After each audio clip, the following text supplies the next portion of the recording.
Na mtazamaji, natumai mzima popote ulipo na karibu tena katika YouTube channel yetu, kituo nambari 1 kinachozidi kukuletea taarifa za siasa nchini Kenya.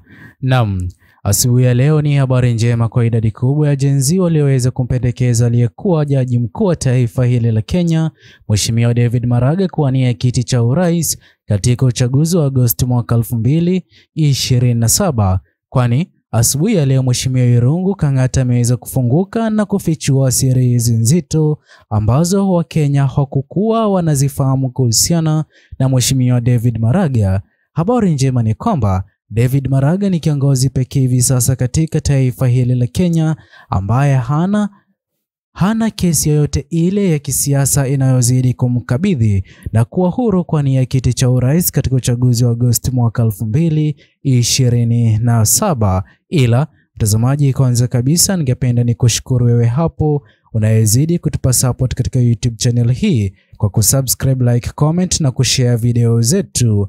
Naam, mtazamaji, asubuhi ya leo Mheshimiwa Irungu Kang'ata ameweza kueleza mazito kuhusiana na Mheshimiwa David Maraga kuwa kiongozi pekee katika taifa hili la Kenya, akifuatiwa naye Mheshimiwa Okiya Omtatah, viongozi ambao hawajaweza kuhusika katika kesi zozote zile za kisiasa kulinganishwa na viongozi wengi wanaozidi kuhudumu katika serikali ya Kenya Kwanza hivi sasa, ambao Wakenya hawana imani nao kwa wao kurejea afisini katika uchaguzi wa Agosti mwaka 2027.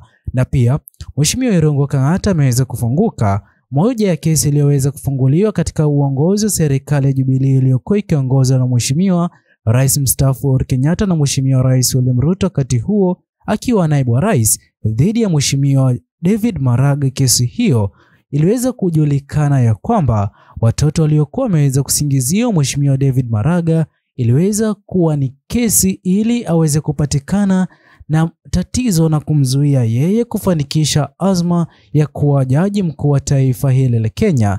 Ila baada ya ukweli kujulikana, aliweza kufanikiwa kuwa jaji mkuu wa taifa hili la Kenya, na hatimaye Mheshimiwa Okiya Omtatah ameweza kuweka hadharani kwamba iwapo Wakenya wataweza kumchagua David Maraga, yupo tayari kuingia katika upinzani yeye Maraga dhidi ya Mheshimiwa Rais William Ruto. Je, kutoka eneo la Kisii, ungependa Mheshimiwa David Maraga, Mheshimiwa Fred Matiang'i, Mheshimiwa Okiya Omtatah ni nani aweze kuwania kiti cha urais? Tuachie maoni yako katika uwanja wa comment section. Subscribe, like, comment na kushare.